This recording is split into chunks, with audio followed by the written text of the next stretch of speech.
근데 어디서 보게 됐느냐를 따져봐야 돼요. 그냥 사용 시간으로 너 야한 거 봤어 안 봤어 몇 분 썼어가 아니라 어디서 뭘 보게 됐고 어떤 과정이었는지를 물어봐 줘야 됩니다. 제가 일단 정답부터 드리면 친구가 보고 있는 스크린 화면과 본인이 보던 영상의 댓글 그리고 광고에서 보게 됐다라고 응답하는 아이들이 제일 많았어요. 어떤 어머님께서 우리 아들은 스마트폰이 없다, 있긴 하다, 공부용이다.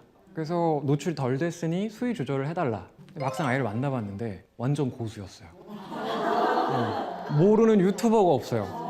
우주아마, 홀리, 태연, 김블루, 연다, 아이슈스피드, 감스트. 근데 사실 이런 말씀을 드리면 우리 아이가 지금 당장 지금 저기서 핸드폰 보고 있는데 조마조마할 수 있어요. 그래서 일러스트로 그려봤어요. 우리 아이가 에어팟 끼고 이어폰 끼고 폰을 바라보면 야한 걸 보지 않을까? 불안하지 않을까? 사실 어머님 마음 불안한데요. 저걸 보다가 화면에서 야한 게 튀어나온 아이의 심정은 어떨까? 한번 생각해 보신 적 있으세요? 아이 심정을 생각해요. 아이도 놀랐습니다.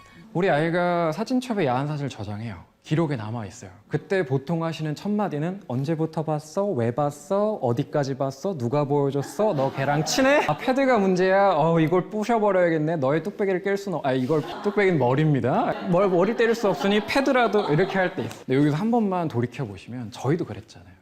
네, 안녕하세요. 저는 와이미에서 성교육과 미디어 교육을 맡고 있는 이시훈 강사라고 합니다. 네, 요즘에 우리 아이들에게 이제 미디어 리터러시 교육과 성교육 그리고 디지털 성범죄 예방 교육을 같이 진행하고 있고요. 네, 우리 어머님들도 솔직히 아이들 키우시다 보면 전보다 정말 더 많이 쓰는구나. 소셜미디어 사용 많아졌구나. 느끼시죠? 현장에서 제가 바라보면 정말 아이들이 많이 사용하는 것 같고 AI랑 대화도 거의 친구처럼 하고 있더라고요. 그래서 그 안에서 성적인 대화를 주고받고 있기도 해서 제가 놀랄 때가 많습니다. 그 안에서 성적인 정보는 어떻게 접하게 되는지 제가 A부터 Z까지 많이 준비했는데 자료를 함께 보면서 진행해봐도 괜찮으실까요? 제가 최근에 이제 아이들 강연 갔다가 깜짝 놀란 게 어떤 어머님께서 우리 아들은 우리 딸은 스마트폰이 없다, 있긴 하다, 공부용이다. 그래서 우리 아이는 유튜브를 볼 일이 없다. 그래서 노출이 덜 됐으니 수위 조절을 해달라 라고 말씀을 하셨어요. 막상 아이를 만나봤는데 완전 고수였어요. 모르는 유튜버가 없어요. 우주아마, 홀리, 태연, 김블루, 연다, 아이슈스피드, 감스트 혹시 들어보셨을까요? 들어본 분도 있고 아닌 분도 계시고 유튜버 이름을 줄줄 외면서 얘가 대세죠. 그 사람 나락 갔어요. 이런 얘기를 하는 거예요. 알고 봤더니 아이가 엄마 모르게 사용하고 있었어요. 그 방법을 몇 가지를 좀 비밀을 오픈하자면 일단 많은 분들은 아실 텐데 카톡이나 문자에다가 유튜브 링크를 보내놓습니다. 그죠? 엄마가 핸드폰 잠금 앱을 통해서 유튜브를 막았을 때 문자나 카톡에 있는 그 링크를 클릭해서 들어가요. 카톡 사용 시간으로 잡혀요. 근데 이거는 너무 고전이 돼서 이제 보안 폴더를 이용하기도 하는데 제가 놀랬던 그 친구는 네이버 사전, 팝하고 같은 앱을 쓰더라고요. 그래서 그 앱도 들어가면 밑에나 옆에 이용약관 이런 식으로 외부로 넘어가는 창이 있어요.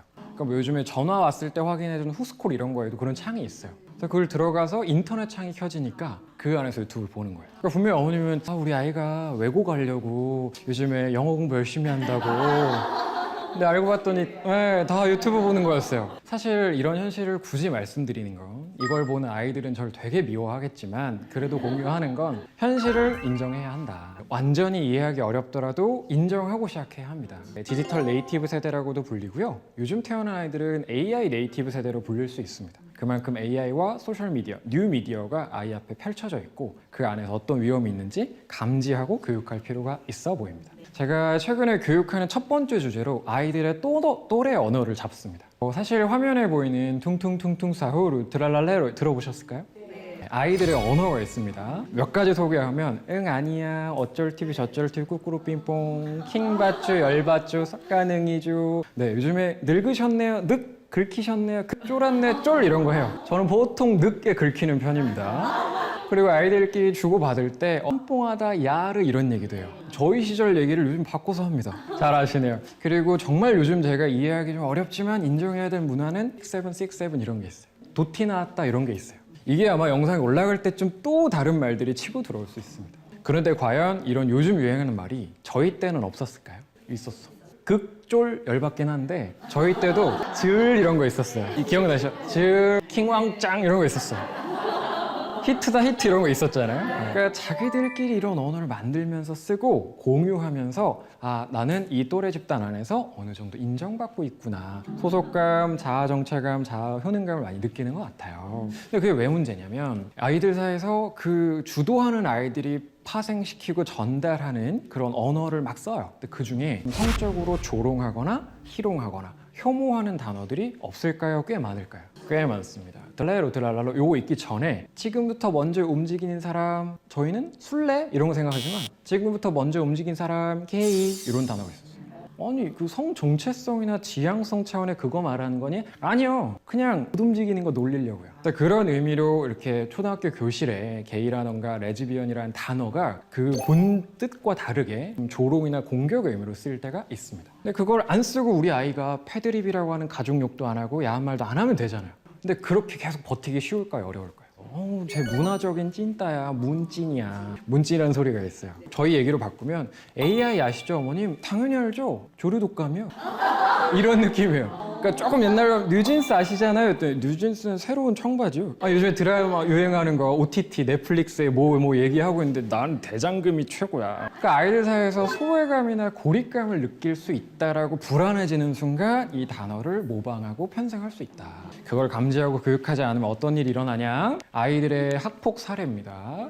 미디어를 그냥 단순히 10분, 20분으로 통제하기보다 내 앞에서 이 아이가 성적인 표현을 하는지 안 하는지 보다 더 중요한 건 우리 아이가 내가 없을 때 쓸 수도 있다 라고 열린 마음을 가지고 인정한 뒤 스마트폰 사용, 소셜미디어 사용을 어느 정도 확인하시고 감지하시고 교육해 주셨으면 좋겠다. 저는 아이들에게 얘기해요. 걔네가 써서 너도 썼어? 그럴 수 있어. 근데 그거를 처분 단계에서 동조했네, 조장한 행위네, 너도 어쨌든 그 친구의 외모를 조롱했기 때문에 아동 청소년의 성 관련 사안이기 때문에 조사받으러 와야 돼. 생활기록부에 써줄 수밖에 없어. 이런 식으로 꼭 아이들한테 경고해주는 편입니다. 그래서 꼭 경고를 같이 해주셨으면 좋겠고요. 자, 성교육을 하는데 왜 미디어 교육 관련된 내용을 이렇게 제가 요즘 파고 있냐면 통계로도 2018년, 20년, 22년 자료인데요. 초등학생 때 성적인 표현물을 처음 접했다라고 한 응답하는 비율이 줄었을까요? 늘었을까요? 늘었습니다. 파란색 보면 이제 중학생 때 한번 줄어들고 고등학생 때 줄어들어요. 전체적인 볼륨이 줄어요. 초등학교 때 접할 때 확 늘어요. 저 시기는 코로나 시기가 한 번 있고요. 근데 그 이후에도 지속적인 우상향을 보입니다. 제 주식이 저랬으면 좋겠지만 그렇지 않네요. 네. 근데 어디서 보게 됐느냐를 따져봐야 돼요. 그래서 그냥 사용 시간으로 너 야한 거 봤어 안 봤어 몇 분 썼어가 아니라 어디서 뭘 보게 됐고 어떤 과정이었는지를 물어봐 줘야 됩니다. 진심으로 공감하려면 물어봐 줘야 돼요. 근데 제가 일단 정답부터 드리면 친구가 보고 있는 스크린 화면과 본인이 보던 영상의 댓글 그리고 광고에서 보게 됐다라고 응답하는 아이들이 제일 많았어요. 자, 댓글이라는 건 이렇게 굉장히 거대 채널의 그 뮤직비디오입니다. 그 댓글을 저희가 3시간 단에서 확인했거든요. 또 첫 댓글, 제일 위에 있는 댓글에 19금 보관용 계정 이렇게 뭐가 올라와 있어요. 그 댓글에 좋아요가 26,000개가 달립니다. 그러니까 저 댓글이 크게 레디트가 없거든요. 그냥 아파트 하면서 대한민국 술게임이다 그냥 일반적인 댓글이에요. 그 댓글의 대댓글을 보면 프로필 사진 눌러봤다가 야한 거 나와서 놀랬다. 이건 좀 많이 야한데 어우야 개이득이네 이런 말이 있는 거예요. 자세히 그 댓글 26,000개까지는 아니지만 다 봤어요. 똑같은 게 반복됩니다. AI로 이 댓글 작업을 쳤거나 아니면 유사하게 물리적으로 작업을 했을 수 있어요. 실제로 최근에 0.3%의 인원이 전체 기사 댓글의 10% 이상을 달고 있었다 이런 자료도 나오고 있는데 이 안에서 성적인 자극이 있다는 거죠. 그래서 그 프로필을 들어가서 보면 이제 야한 영상이 다운로드 되는 사이트까지 연결되기도 합니다. 그래서 이런 부분을 막으려면 우리 아이를 보호하려면 최초에는 보호 단계가 필요한데요. 일단 유튜브에 제한 모드라고 있습니다. 자, 제한 모드를 설정해 주시면 성적인 자극, 민감한 컨텐츠는 어느 정도 걸러지고 지금 보시면 제한 모드 적용 전과 후 보시면 댓글이 차단되는 걸 볼 수 있습니다. 그래서 왼쪽 밑에 댓글의 내용이 있지만 오른쪽 제한 모드를 실행하면 없죠. 그래서 이런 식으로 어린아이에게 미디어를 줄 때는 이 정도 보호 장치가 필요하다라는 말씀 드리고 싶었고요. 자, 기사를 통해서 아이들이 성적인 정보를 접한다. 경험 있지 않으세요? 저도 기사 보다가 흥미로운 기사가 있길래 밑에나 옆에 들어갔어. 근데 야한 게 봐봐 또 기가 막히게 X가 안 눌려요 자꾸. 막 피해가요. 네, 그게 왜 그러느냐. 네, 그걸 좀 보여드릴까 합니다. 자, 왼쪽은 거대 포털 기업이고 이쪽은 광고가 2개, 3개 정도 선별적으로 기재되어 있는 것을 볼 수 있고요. 그 기사의 오른쪽이나 밑에 흥미로운 기사를 클릭해요. 그럼 밖으로 외부 링크로 아웃링크 타고 넘어가게 되는데 그쪽은 경우에 따라서 개수가 너무 많기도 하고 선정적이거나 폭력적인 광고가 뜨기도 합니다. 함께 보면 빨간색이 광고 섹션인데 벌써 많죠? 오른쪽 계속 뜹니다. 이게 다 광고예요. 그래서 실제로 이렇게 돌아다녀 보면 광고 이렇게 많은 걸 볼 수 있어요. 그래서 이 안에 갑자기 저희도 깜짝깜짝 놀래는 뭐 동창회의 목적이 뭔지, 네, 뭐 학생 나에게 그러지 마, 막 제가 더 말하기 좀 민망한 광고가 뜰 수 있죠. 그게 중고등학생 이상이고 판단력이 있으면 에이 이거 뭐야 라고 차단하겠지만 어린아이 입장에서 이게 뭐지? 라고 유혹을 느낄 수 있잖아요. 그래서 너무 어린 나이에는 막아주는 게 필요하고요. 광고, 기사 광고뿐만 아니라 검색하다가도 보게 될 수 있어요. 그냥 게임 캐릭터 찾아보려고 검색을 했어요. 그래서 흥미로운 기사 혹은 게시물이 있나 들어갔어요. 그랬더니 저기 저렇게. 네, 클릭했더니 여기 밑에 이렇게. 그래서 일본에서 활동하는 성인 영상 배우분들이 나와서 광고가 뜹니다. 그래서 이런 것들을 차단하기 위해서 크롬 내에서 이제 광고 차단 프로그램이 있습니다.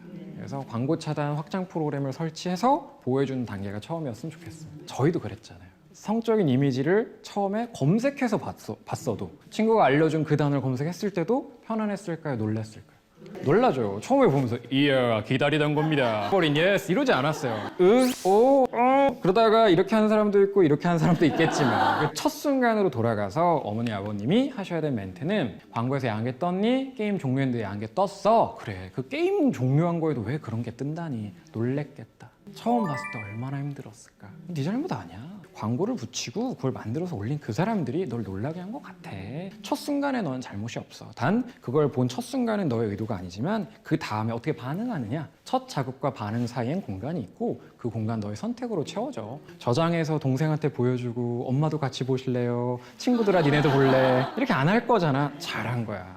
너 이거 어쩌다 보게 됐는데 다시 들어올 방법을 잘 모르겠어서 캡처해서 저장해놨다? 그럴 수도 있는 거지. 앞으로 근데 이런 프로그램으로 차단 보호해보자. 너가 이 안에서 아 얘는 카메라 앞에서 한 퍼포먼스구나. 나는 나중에 사랑하는 사람이랑 사랑을 할 건데 얘는 플레이고 이거는 나는 나중에 사랑을 할 거구나. 이 프레임 안에 있는 내용을 구분해내는 능력이 있으면 되는 거야. 이런 식으로 위로와 함께 교육을 해주셨으면 좋을 것 같습니다. 사실 제가 드리고 싶은 말에 10분의 1밖에 안 돼서 너무 아쉬워요. 네, 반응을 댓글로 좀 남겨주시면 제가 다음에 또 오고 싶습니다. 이거 말고도 할 게 너무 많아요. 그래서 제가 기본적으로 미디어와 성교육을 양육자님, 교육자님이 알고 계셨으면 하는 마음은 어린 아이 앞에 약이 담긴 통이 있다면 그냥 두실 건가요? 치워줄 건가요?